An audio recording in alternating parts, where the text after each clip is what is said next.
do you do you know like when did these start? Is it a year and a half ago already, or is it almost 2 years, or like over 2 years already, or? It's right around 18 months. I was trying to look for the first one that we had done and I couldn't quite figure out where it was. I mean, confession, I didn't actually spend that much time looking, but it has been about 18 months because we had brainstormed it before COVID. And then when COVID hit, everything sort of like just, like exploded. And so then he was like, what if we just do it via Zoom and just have a collective? So I think we're right around 18 months. Great. Yeah. And it's a great question too, because I also had a computer crash in there somewhere. So like where I could just normally open a folder that says Keller Williams, I can't do that because it's only got like 6 months of data in it. So yeah. Okay, great. But I do appreciate everybody joining us, and you guys know that I love doing these mindsets with you because they give me an opportunity to talk about things and topics that are really interesting to me that I don't always get to chat with people about. So I'm really grateful to share some time with you, and happy early Kamehameha Day, because I know we're observing today, but not celebrating until tomorrow. I did see all the parade stuff up as well, all around Waikiki. So my name's Heather. I am a licensed mental health counselor in the state of Hawaii. I spend about 30% of my time doing individual therapy with folks all the way from folks that deal with really severe and persistent mental illness to folks that are what we would consider higher functioning, that deal with chronic depressive and anxiety disorders. And so my practice kind of spans a wide berth of people. And then I spend the other kind of 70% of my time doing consulting to help with things like program development and community-wide impact, things like helping folks get connected to other providers and community support so that they have what they need to live kind of their best lives. A lot of people ask what I specialize in, and it's kind of changed over the years, but I do specialize in folks that deal with really severe and persistent chronic mental illness, along with co-occurring substance use disorders. And a lot of times they're also dealing with houselessness. And so I have a really nice balance of working with all kinds of people in all kinds of varieties. And my co-part, Ashley, is here with us today. I'm super grateful that she's joined us. Ashley, if you want to say hi. Hi, I'm Ashley. I've met some of you via the virtual lands before. I've been on here 2 or 3 times before. I'm a licensed clinical social worker. I work with Heather and do some consulting, some therapy in the community as well. We share a lot of common passions and values about how we want to see the world. And so I'm super stoked to be here today. Thank you for letting me join you guys. Always. So one of my favorite topics to talk about today is boundaries. And I have to tell you, when I sort of went down the rabbit hole of research and putting this together, I realized there's like so much more than we could talk about around boundaries than just sort of what we're going to break down today. This has been a reoccurring theme the last couple of months in my private pay therapy clients. But it's also been sort of an ongoing reoccurring theme with a lot of the agencies and companies that I work with, right? Because we tend to spend so much time at work and in a workplace that the lines of appropriate contact and appropriate communication and expectations get really gray and really blurred. So I thought today we would spend a little bit of time talking about how we define boundaries. Now, in sort of the clinical research world, we make a distinction between personal boundaries and professional boundaries. As a therapist, I'm pretty tight with mine. I would say that the majority of the time I'm having to remind people what my boundaries are in a professional setting, and then it tends to bleed into my personal setting because a lot of times people say, oh, you're a therapist, you can help me with X, Y, and Z. And I have to remind people that as a therapist, sometimes my brain shuts off at 5 p.m. too, and I go back to being sort of a normal human being with normal human being stuff. So today we're going to talk a little bit about the difference between personal boundaries and professional boundaries. And then we're also going to talk a little bit about some of the unique challenges that imparting professional boundaries in your day-to-day can have. And in doing that, we're going to sort of talk about how we can brainstorm and feel confident in enforcing our boundaries with other people, whether in a professional or a personal setting. And then how do we handle it when somebody has stepped all over them?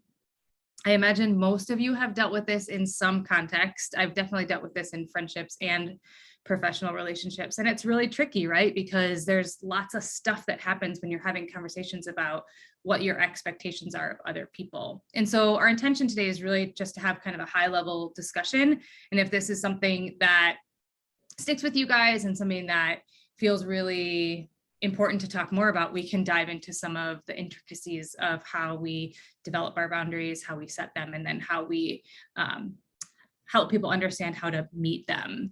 So we're going to distinguish today between personal boundaries and professional boundaries. And I want to start a little bit with defining what they are and why they're different. Professional boundaries are really only talked about within a professional workplace setting. So in an industry like real estate, you have a lot of likelihood of blurring boundaries because you start to work with people, you work with them for several months at a time, you get to know them pretty intimately, I would guess, and they start to become really attractive to you, right? Like you could totally be friends with this person. I could totally hang out with this person outside of this transaction that we're doing. And so we talk about professional boundaries with our clients, but we also have to really spend some time discussing professional boundaries within your workplace, because that is also one of those places where everything can get a little gray. You go to work and you spend so much time there and you get to know people and so much about their lives that you think, oh yeah, it's totally appropriate for me to talk about this within the bounds of the workplace. And maybe it might not be. So professional boundaries are limits and guidelines that we set with people we work with. And this goes for any setting. This is everything from kind of direct service work, labor work, all the way up to the type of industry that you guys are in and that Ash and I are in, where it could be a little bit more muddy when we talk about how to set these things. And professional boundaries help us separate personal relationships, like the relationships that we have with our friends and our family, with professional relationships with people that have hired us. So in a way, we're talking about the intimacy of personal relationships and the non-intimacy of professional relationships. And obviously, as always, at any point, if you guys have questions or you have thoughts or you disagree with something, please don't ever hesitate to just unmute yourself and interrupt me. I have pretty thick skin, so if you do that, no problem. When we talk about personal boundaries, I think they definitely become, at least for me, in my own personal experience, they become much tougher because these are limits and guidelines that we set with people who are closest to us, the people that we live with, the people that we celebrate with, the people that we grieve with, and to a large extent, the bigger community that surrounds us, all the time. These are people that come to us asking for help, people that come to us asking for support, people that come to us asking for our time, people that ask us for places to stay, for money, for ideas, for all kinds of things. And so when we start to try to understand our own personal boundaries, we are talking about the context of not just our kind of nuclear family, but also all the people that we interact with in a personal setting. So personal boundaries are when we identify and enforce a limit when it comes to your relationship with someone or something in a personal context.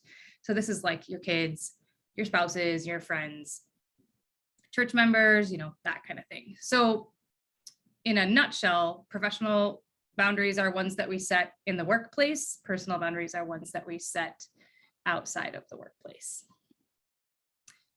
Okay, so when we talk about personal relationships, the idea of it is so big that we have to sort of narrow it down to something specific so we can sort of, sink our teeth into it. Personal relationships are any relationship that we have outside of a professional or a work setting. If I remember correctly, you guys had a work party last night, or there was a work party last night. And so this is where sometimes those things get muddied, right? Is that you're having an interaction in a professional setting, but it's a bunch of people relating to each other personally. So when we talk about personal relationships, we want to try and remember that we're talking about things outside of work. So these are places where you give friendship, you receive friendship, you freely share ideas, feelings,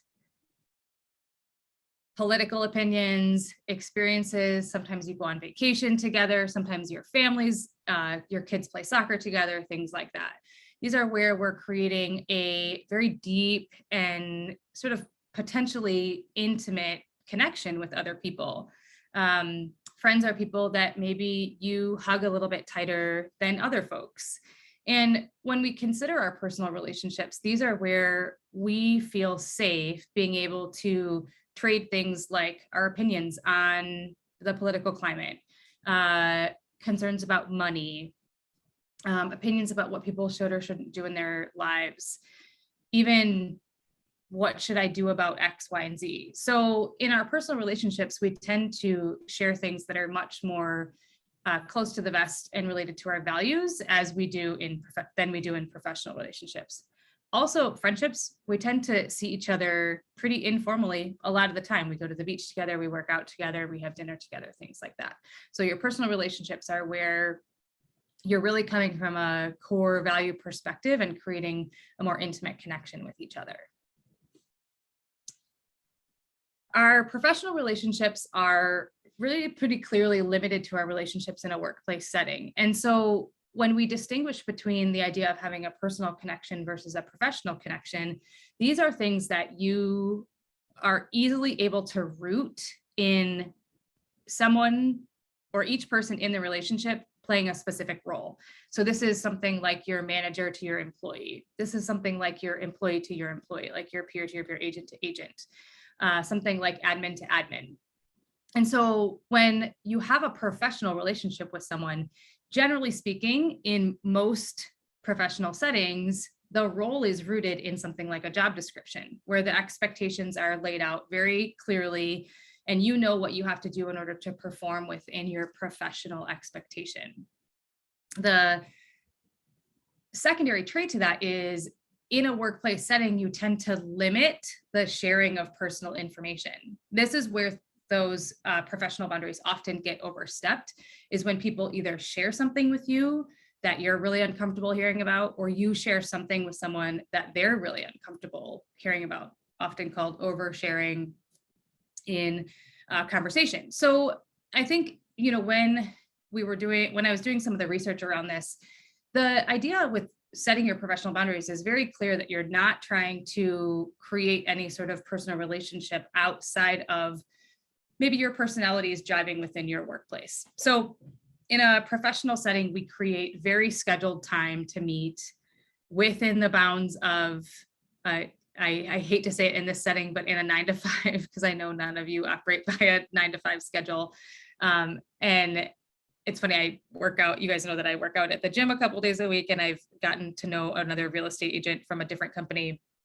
And she was on the Stairmaster and we were kind of chatting, and then she said, "Oh, I have to take this." And she answered a phone, and then they started talking about a contract. And I was like, how can you talk about a contract when you're on the Stairmaster? Like, I can barely breathe on the Stairmaster. But, you know, I think the idea with you guys, and sort of one of the complications with talking about professional relationships, is that there is a lot of gray when it comes to your industry.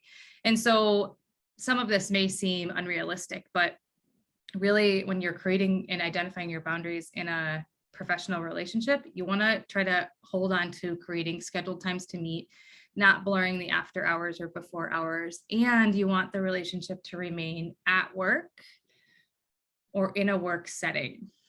And again, I know in your guys' industry, this is really tricky sometimes, but the difference between your personal relationships and your professional relationships are really just the environment. Professional relationships are kind of outside of work. Professional relationships are within the bounds of work. Any thoughts before we go on to how we make them and set them and enforce them?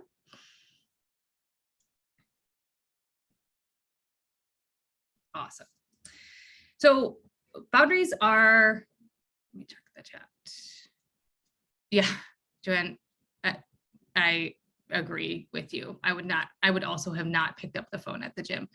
Also, like, I don't think I'm necessarily my best self in that sort of context. Like, even just like if I'm having a cruise walk on the treadmill or something like that, like I'm like in my head, I'm thinking about like my grocery list or like, oh, I need to walk the dogs when I get home. Like there's all kinds of stuff going through my brain. And so like to pick up the phone when I'm trying to like, I guess have something of a kind of meditative experience seems really jarring to me. Like it would almost like shift my body into a different mode or something. But I agree with you. So when we talk about setting boundaries, we do want to make sure we're making some distinguishment between personal and professional. So your professional boundaries are really rooted and set in some sort of code, a board, even just sort of like an employee handbook or some sort of list of rules that are within your workplace. I have to tell you, for a lot of folks that I've worked with one-on-one, many professional boundaries that get blurred are because there is no foundation for how the workplace is supposed to run. And there's either no employee handbook or there's the, don't come for me, but there's the saying, we're a family here and we take care of each other here and we treat each other like family here. And while that you may want that to be true, what ends up happening is if you're not defined by roles and tasks and expectations, people end up generally getting hurt or feeling taken advantage of, or expectations are unclear. And so if you're in a workplace where there's no sort of handbook or board that gives you some sort of regulatory information, you may find yourself feeling stressed and burned out and confused about relationships in your workplace. When we talk about setting personal boundaries, these often become gray because a lot of times people want things from us that we may not be able to give, or we want things from other people that they may not be able to give to us. And so these boundaries are really set within how we want our friendships and our relationships to look. Often they're deeply rooted in our core values, how we were raised, the family of origin that we come from, the belief system that we grew up thinking was kind of our moral compass. And so when we set boundaries, it's usually set within some sort of social interaction. So for example, one of the easiest things I can talk about in terms of personal boundaries is when I used to work a 9-to-5 job, 7 a.m. to 6 p.m. job, and I would come home, I had spent all day helping people, supporting people, and kind of being on. And when I would come home and we lived with roommates, my roommates would sort of descend upon me as soon as I got home. How was your day? Let me fix you a drink, yada, yada, yada. And I remember always feeling very like defensive as soon as I walked in the door, because later I realized I need like 15 to 20 minutes of decompression when I walk in the door at the end of the day, so that I can like flip my switch from supervisor clinician role to at home, hanging out, relaxing, doing nothing role. And when somebody comes at me immediately, it sets me on the defense and makes me feel sort of stabby. So these boundaries are usually set within social interactions. And so when Tommy and I moved into our own place by ourselves, we had this very clear conversation about, what does it look like when you come home at the end of the day? This only lasted about 2 months because 2 months later, COVID hit, and then we were in each other's face 24/7. So it was a different boundaries conversation. But most of the time, he and I will start with something like, do you have time for me to ask you a question? Or are you still in work mode? Stuff like that. That helps us gauge where each other is so that we aren't interrupting thought processes or things like that. So professional boundaries are usually rooted in some sort of regulatory code or a board, employee handbook. Personal boundaries are something that you have to kind of design, build, and set yourself. Mind you, they do bleed into each other sometimes. When we talk about boundaries within kind of a therapeutic setting, often the therapist is trying to understand if there is a boundary crossing or like a pushing of boundaries that's happening, or if there's been a really direct violation of somebody's requests. And so if somebody is teasing your boundary or crossing your boundary, and it could be that it's, not intentional or not malicious, but a crossing is much more it seems like you're having trouble not coming to me, after 9 o'clock in the morning when I clearly said I need 8 to 9 to be able to set my day up. It seems like you're having a tough time not talking to me the minute that I come home from work. Seems like you're more comfortable if I sit across the table from you instead of next to you at the table, things like that. So these are boundary crossings, are when we're sort of playing with the idea of, am I overstepping a boundary? Is somebody overstepping mine? And it can be really difficult to kind of put your finger on because they're not always directly harmful. So sometimes you might feel uncomfortable with somebody sitting too close to you, but you're not quite sure why. You're like, why do I not feel good at this table or at this desk? Or why do I feel like this person's coming at me? And it might be really difficult for you to identify that somebody is sort of stepping on like a space boundary of yours. The biggest one for therapists, and this was really interesting for me when I moved to Hawaii, in Arizona, and actually in Chicago when I was a social worker before I became a licensed therapist, you were not really allowed to touch your clients. Like there was no like hugging. There was definitely no kissing on the cheek. In your greeting, it was just hello. Maybe sometimes you might shake a hand. But when I moved from Arizona to Hawaii, all of a sudden, all of my clients would embrace me before session. Or I would do an intake for somebody at the residential treatment center and they would thank me and give me a kiss on the cheek at the end of our interaction. And I remember going to my counterpart at the residential system and saying like, what am I supposed to do? Like my ethical code is very clear that I'm not supposed to have any sort of physical interactions with my clients. And we had to have a discussion around culture and the idea that in Hawaii, that's how you greet someone and that's how you create a connection with someone. And so I think when you're talking about boundary crossings versus violations, you have to have a really clear understanding of what your local environment deems appropriate as well. So not only how you feel, but what the other person is feeling as well. So sometimes there's some difficulty in finding clarity when you feel like a boundary is being crossed, but you're not quite sure what to do about it. A violation, on the other hand, generally speaking, happens after you've asked someone to stop or start doing something repeatedly.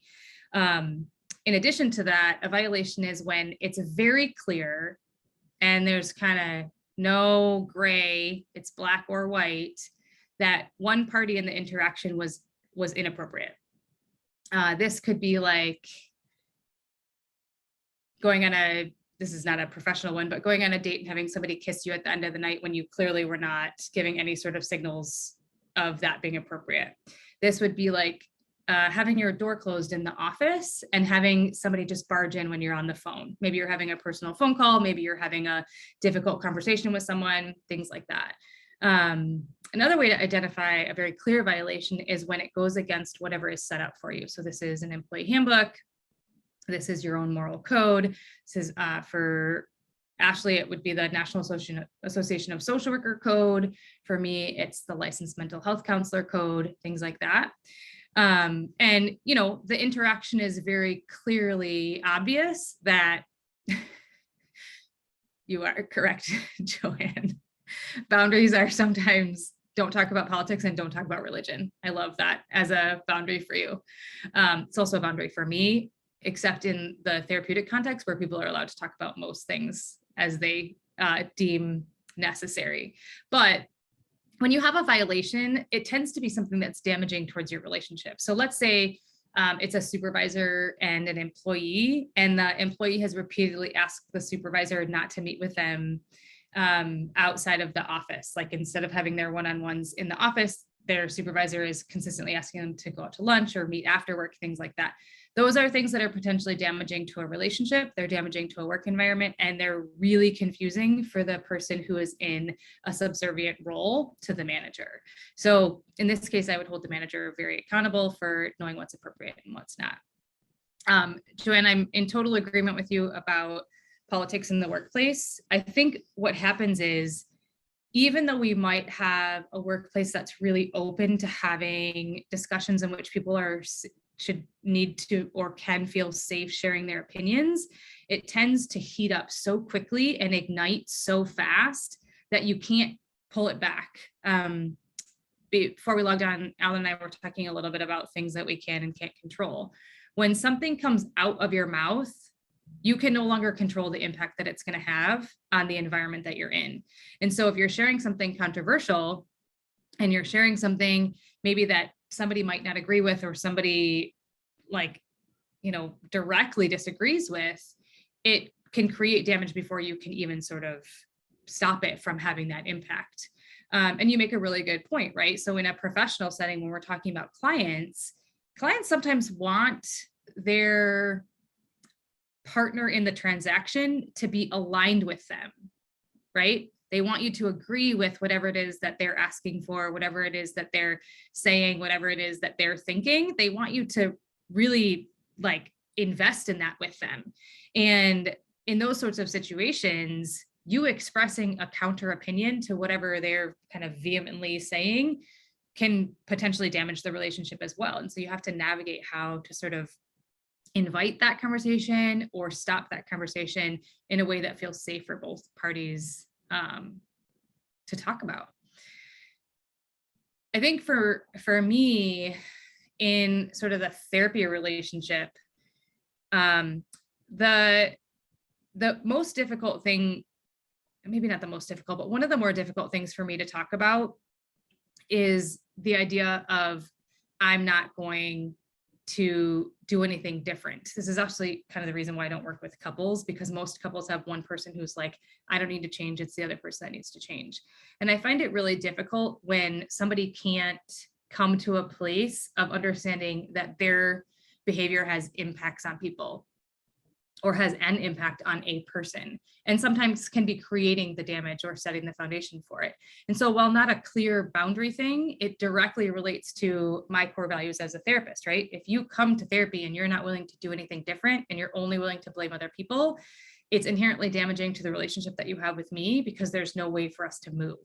If you can't recognize something and be open to doing something different, my therapy boundary has now been crossed and is working towards violation, and I need to move to doing something differently or referring you to someone who can handle or work with you in a different way.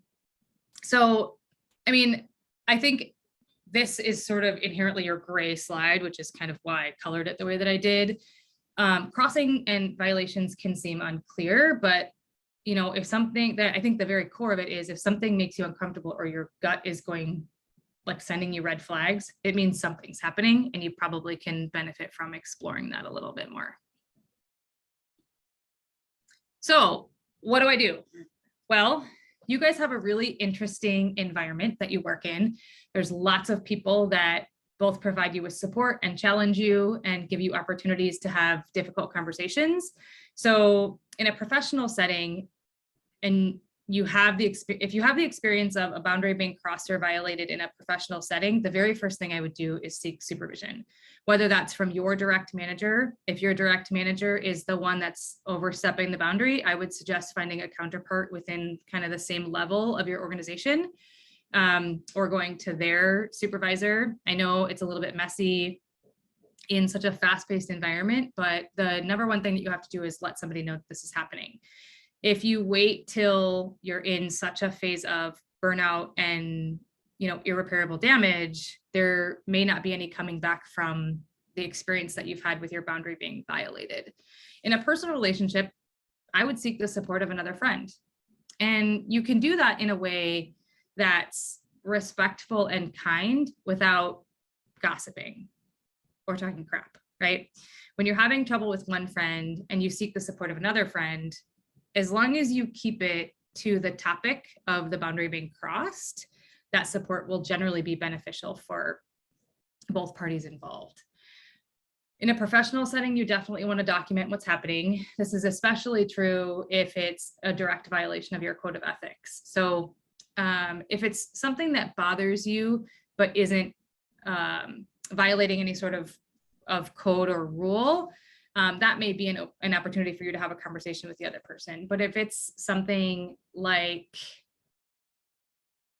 oh man, some sort of sexual advance, forcing you to do something illegal, forcing you to do something that is gray in the legality, that's the kind of thing that you want to document. You want to take immediately to someone so that you can get some support. You should never It's very one of those few times I use the word should. You should never carry that kind of stuff on your own.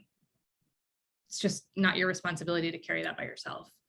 If you feel like it's a boundary crossing and it's something that you're uncomfortable with in both your personal and professional relationships, you're going to want to kind of head off the pass and go to that person and say, within this relationship, my expectation is A.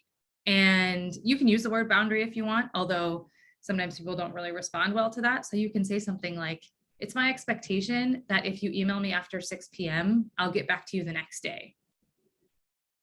And then just leave it at that. The person that you're speaking with can have a beef with that, but that's not really your responsibility. Your responsibility is your own boundary that you're setting. Same goes with personal relationships, right? Hey, the other day you texted me at 10 p.m. and you know that I go to bed at 8:30. So my expectation is that you either don't text me after 8:30 or you wait till the next day to text me, or you expect that you're not going to get a response because I'm already asleep or I'm trying to go to sleep. So it may seem silly, but these are things that have an impact on your collective relationship with people. And it can do things like lead to you groaning every time that person texts you because you don't feel good or safe in your relationship. The other opportunity that you have both professionally and personally is if the line is crossed once and you think maybe it was a fluke, you can choose to let it go. Like you always have a choice to say to yourself, like, you know, I think this may have just been a misstep, or, hey, I don't think this was that big of a deal, or like, hey, I'm not really in the mood to sort of be confrontational about this right now.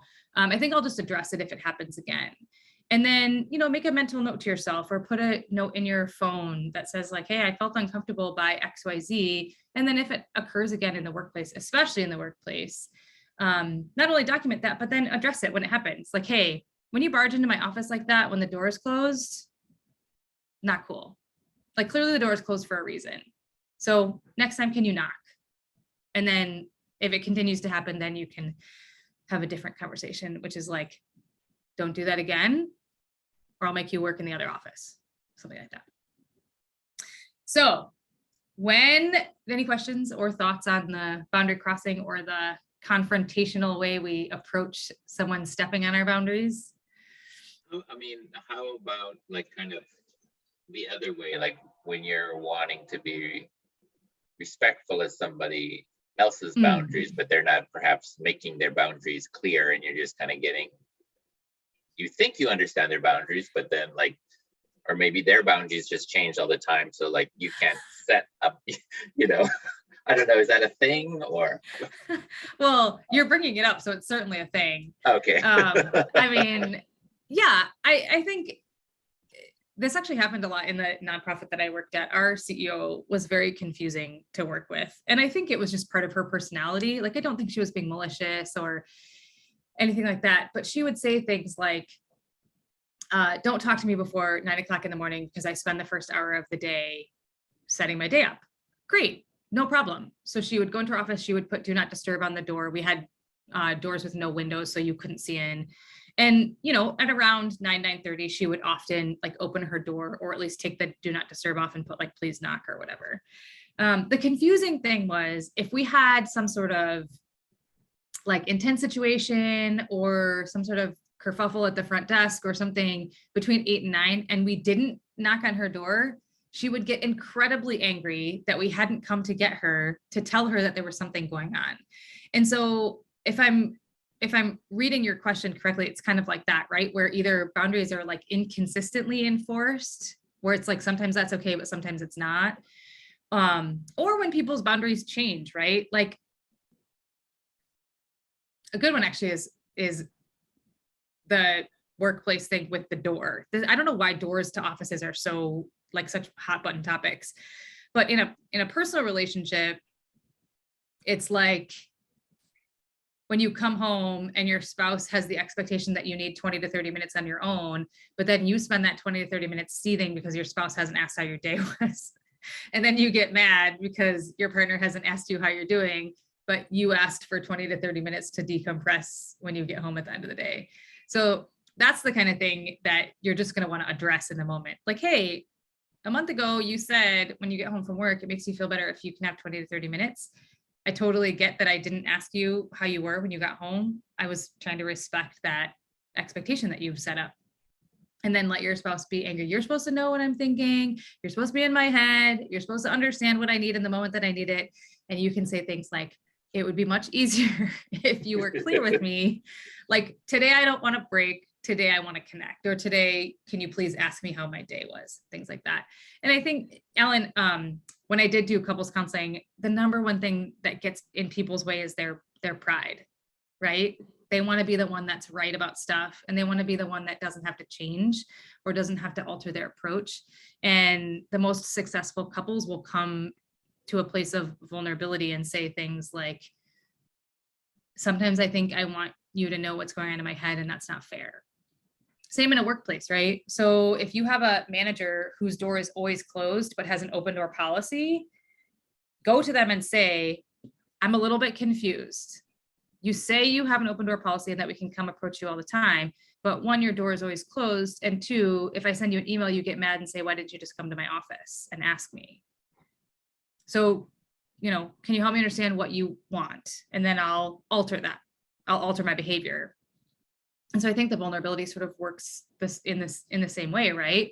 If you don't address it, it becomes a festering wound. And if you do address it, it's a little bit uncomfortable for a while. And then generally speaking, most people sort of come to a better place of understanding each other. So did that answer your question, Alan?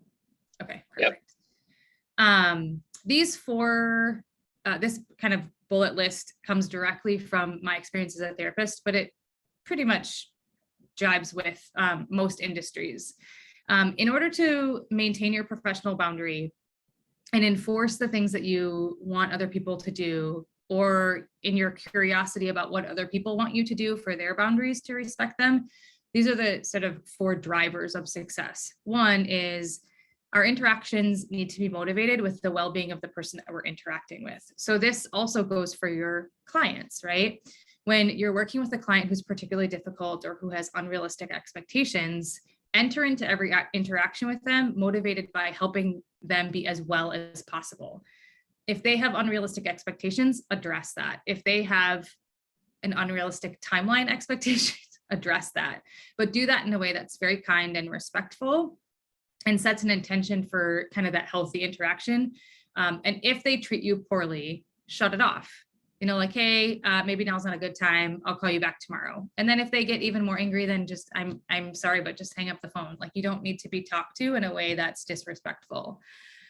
And I know that the boundaries can be gray-ish in this type of relational industry, but our intention should always drive our action. If our clients' needs are the number one priority for us and helping them meet the needs that they've expressed to the best of your ability, think about your situation before you enter it, and then motivate yourself by the needs of what they're asking for and not what we need. This can be especially difficult at things like end of month, or when you're trying to meet a goal, or end of year, things like that. But if we operate from the intention of the other person's well-being or our understanding of what they need to be well, we will almost always succeed. The third is dual relationships. This is very clear for social workers and therapists. We are not allowed to both work with someone in a therapeutic capacity and also have a personal relationship with them. It's 100% clear, and the language is very straightforward. However, you get into places like rural communities where maybe there's 2 therapists to serve 1,000 people. You get into situations like Hawaii, where people come to me and say, I understand that we're friends, but I like the way that you approach life, things like that. So my professional boundary is to have a very honest conversation about why that's not best, and then to connect someone with a professional that can also meet their needs, that also may have a similar personality to mine, or maybe a different personality, and it ends up being super successful. The fourth is to make sure in maintaining your professional boundaries that your personal relationships are working in a way that's effective for you. If your personal life is chaos, it's impossible for your professional life to be calm. If you don't have, that's really cute, Ashley, just looking out the window. If you don't have friendships and relationships in your personal life that are not challenging, or that are safe for you, or that bring you a sense of calmness and peace, it can be really difficult to have strong professional boundaries and to also enforce them. And so I put this one at the end because to me, it's the best way for us to lead into how we prioritize our own personal needs so that we can set professional boundaries that make sense. So in your personal life and when you're determining like who you want to be friends with, how you want to spend your time, what you want to ask for in those relationships, here's kind of my 3 gauges. One is communication. I mean, we have talked about this as a collective for the last 18 months. If you are able to be very clear with people about what you need, 9 times out of 10, your conversation will go quite well. If you're also able to stop and listen and understand what the other person is asking for, 9 out of 10 times your conversation will be productive. And so if you can tell someone, when this happens, I feel this way, and when this happens, I feel this way, in both a positive and negative way, you can communicate your needs to someone else so that they can hear you in a way that's calm and kind and respectful. The second is when someone steps on your toes, don't let it go. Especially don't let it go 5, 10, 20 times. When somebody does something that you don't like, you got to tell them. Like, I had somebody come to me for therapy a couple of years ago, and I was very clear that it's not something I specialize in and not something I feel particularly comfortable addressing. And I will tell you, every 6 months, this person comes to me and says, "Are you sure you don't want to work with me in therapy?" I'm like, "Yes." And my answer is always very short and very clear. Yes, I'm still not equipped to give you the support that you need. And so if you address it when it happens and then you file it away, you don't have to ruminate or marinate on it any longer. Because the third one is, you totally matter. Like, at the very core of every interaction that you have and every life experience that you have and every professional relationship that you have and every personal relationship that you have, your needs and your boundaries have to matter. If you don't feel worthy, my suggestion is either read a book or seek out some support that can help you build that, or tell yourself every day, I totally matter. It matters for me to have healthy interactions in my personal life. And so when you build these relationships, and especially when you build them outside of your professional setting, where you have a distinction between your personal relationships and your professional relationships, these 3 things will most likely set you up for success. At work, my number 1 tip is keep your work boundaries to your job responsibilities. You collaborate with your manager as an employee, you set your expectations for each other, and you create a system of accountability so that you can smoothly work together and smoothly engage with each other. And when you do have a hiccup or a speed bump, you can address it and find a solution. When you ambiguously do 3 different jobs, or you have a bunch of expectations that somebody has set on you that don't fit into your job description, it's a recipe for both of you to be really frustrated. You, because you don't really want to do it, and it's probably more than you're being asked to do. And 2, your manager, when they don't get the results that they want. So the second is interpersonal boundaries. When you work in an environment where there's lots of engagement and, relational intention, like real estate, there is a level of how you connect to each other that creates like happiness in the workplace. Like, you want to like each other, you want to be likable, but in the same breath, you don't want to need that personal connection within your workplace, because what it does is it leads to things like taking on work that you don't have time for, agreeing to do projects that maybe you're not equipped to do because you haven't been trained properly. And then it can lead to things like stress and burnout and general unhappiness in your workplace. So when you have those weaker interpersonal boundaries, it can definitely lead to other people being taken advantage of, or you being taken advantage of. And then third, kind of piggybacks with the last slide, right? If you have clear boundaries about what people can expect from you in your workplace, and you create hurts to say this, but when you create work-life balance, because I know we've talked about this before, sometimes work demands 80% and home gets 20. Sometimes home demands 80 and work only gets what's left over. I understand that those things happen, But when you overall have a really nice balance between how you're doing at work and how much is on your plate and what you're doing at home and how much is on your plate, and when you have really clear boundaries about what people can expect from you, the likelihood is that you will find a source of happiness. So decide when you're going to start and stop your day, try to stick to that as much as possible, and then communicate that to other people. You know, if somebody sends you an email at 7 p.m., don't knee-jerk react to it. If you've decided that 6 o'clock is the end of your day, you can respond to it in the morning. Listen, you can even, I say this very begrudgingly, but you can even respond to it and then schedule to send it the next day. Gmail did this beautiful thing where they have schedule send, and you can write an email at 3 a.m. if you're awake, and then have it send at 8 a.m. the next day. But try not to lean on that too much, because then it just creates even more confusion for your boundary body. But creating a really healthy personal life can also help you have really good boundaries at work. So what do you do? Well, if your boundaries are being stepped, and this is for both professional and personal, if your boundaries are being stepped on, first identify if you've set that boundary. Like if you have made it clear and you've set your expectation and somebody keeps stepping on it, recommunicate that boundary and then identify a consequence if that boundary gets overstepped on again. The second is, if you have a boundary, but the boundary hasn't been clearly communicated, your responsibility is to clearly communicate it. The other part of this, Ellen, thank you for bringing that up earlier, but the other part of this is if you're consistently asking someone else for something and they're uncomfortable or they're skirting it or they're avoiding having a conversation with you, you can go to them and say, is something off? Like, do I not understand some sort of expectation that you have? Because maybe they haven't clearly communicated it to you. So you're just operating status quo, but they're actually angry about it or upset or frustrated because they thought they asked you to, or they thought it was clear, but it actually wasn't. The third is like, am I internalizing an external problem?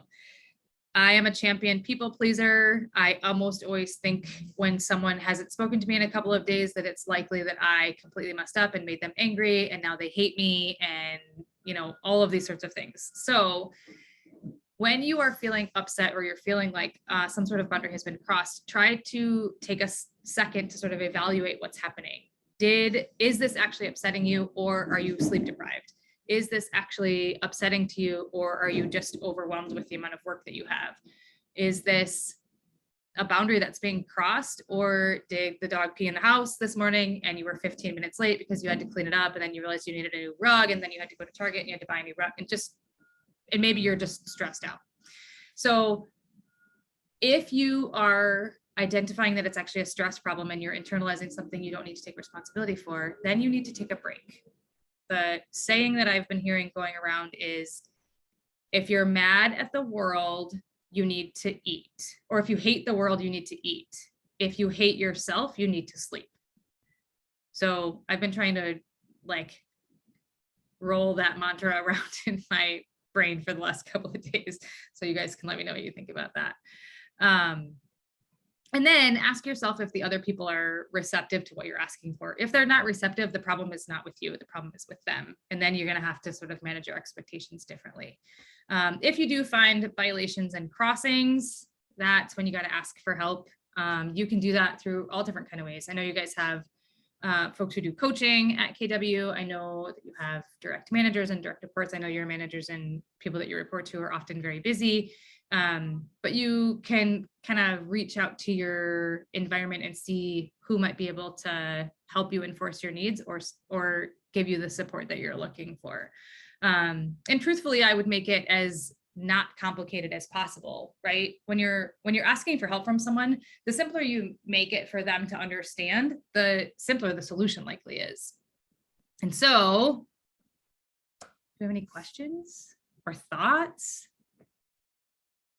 Any moments of brilliance? Oh, hello, everyone. More people joined while I was sharing. Nice to see all of you.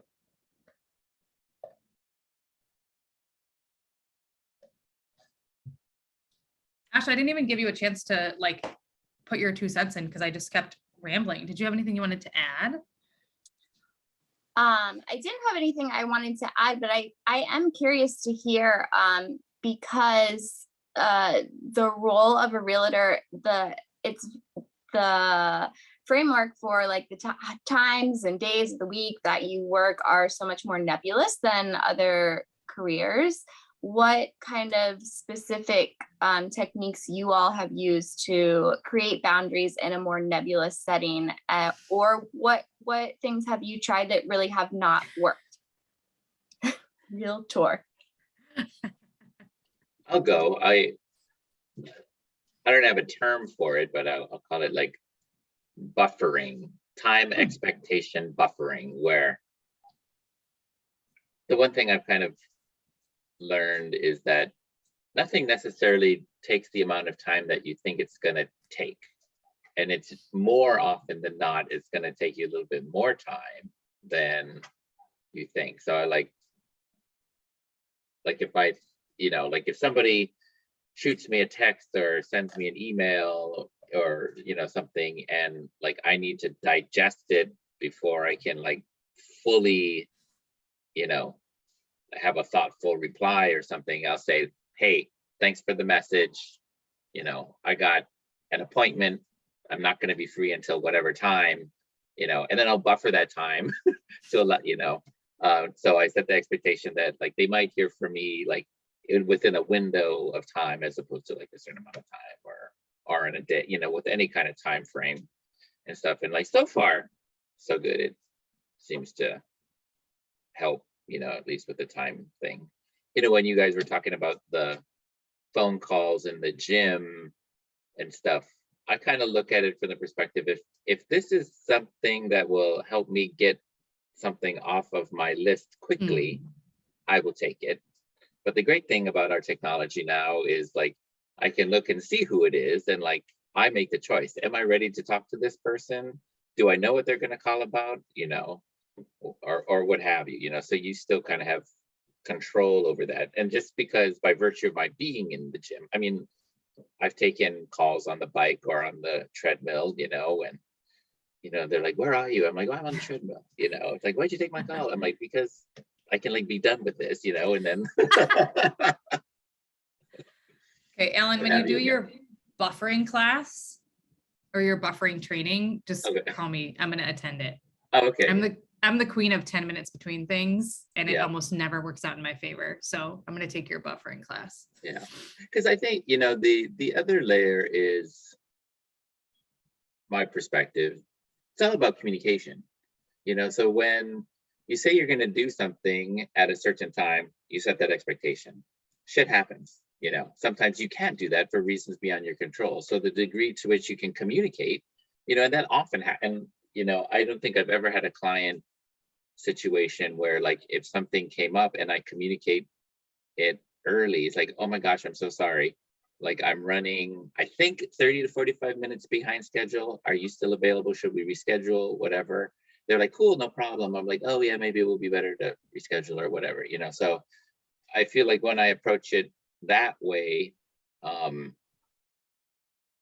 it's been positive 98% of the time. Nice. I can't recall a situation where it's been negative, just as long as there's that communication component to it. Yeah.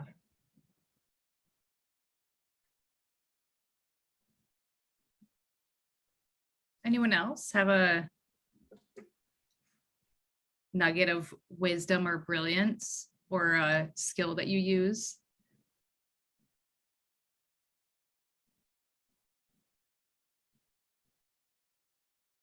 I did, Ashley, that's such a good question, because I did have that thought a lot when I was sort of developing the points, is that I feel like in my perception of real estate as an industry, like it is super nebulous, right? There's like no, like I remember we just closed on our house, like during my whole experience, everybody was available 24/7. I was getting emails at like 6 a.m. and 10 p.m. and things like that. And I feel like some of it was just the nature of the business, but because I'm friends with both of those people that I interacted with, I know that they also like take time off during the day, or they'll do things, like if they have open houses all day Saturday or all day Sunday, they'll like work a lot less on Thursday or something like that. So I feel like they did the kind of switch off part, and then they only responded to things that were like absolutely urgent, or they asked their team to step in. So that was the other part that I sort of marinated on too. Yeah, like I had a friend of mine's birthday, is today, and he lives in Chicago. We hadn't caught up in a while, so we spoke this morning, and we were kind of talking about that whole, he just started a brand new job and he's only been in it 5 days, and it's like he's trying to navigate this whole expectation of like, and he's a virtual kind of person, and so is everybody else, and just trying to understand like the working relationship he needs to develop, and whatever boundaries. It's weird that you're talking about boundaries, because he's like, I don't know, that person's in Maryland, I'm in Chicago, like, how, What do I do? yeah, what, how do I do that? And like these other people are in Germany, or, they're in Greece or whatever, so like when you're dealing like with international kind of stuff and you're dealing with time frame kind of boundaries, I think email is kind of like that safe space, because it really Right. doesn't, you don't care about the time, Right. Absolutely. and stuff. So And I'll give you the therapist gold that I use all the time, especially with my clients and myself, is it's only a problem if it gets in the way, right? Like if you enjoy working 10-hour days and you don't have elevated blood pressure or stress, and you're getting your exercise and you're eating healthy and you feel good and you're sleeping well and all this, if it's not a problem, you probably don't need to address it. Like it might just be how you're wired or how you cope with things. And so the reason that I think that catching that moment of like sort of taking a step back and thinking about it is this a problem or is it not a problem, gives you sort of that idea of, is this bothering me or am I just grumpy? Things like that. So taking that moment to determine whether or not something's a problem can be really telling.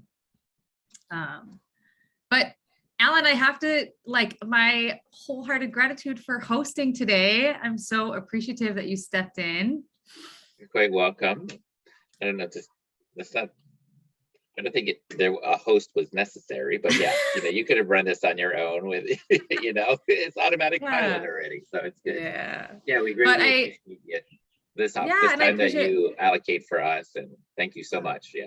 Yeah, it's absolutely my pleasure. It was so nice to see all of you. And again, you can always call me or email if you have any questions, but thanks for coming, and we'll see you all later.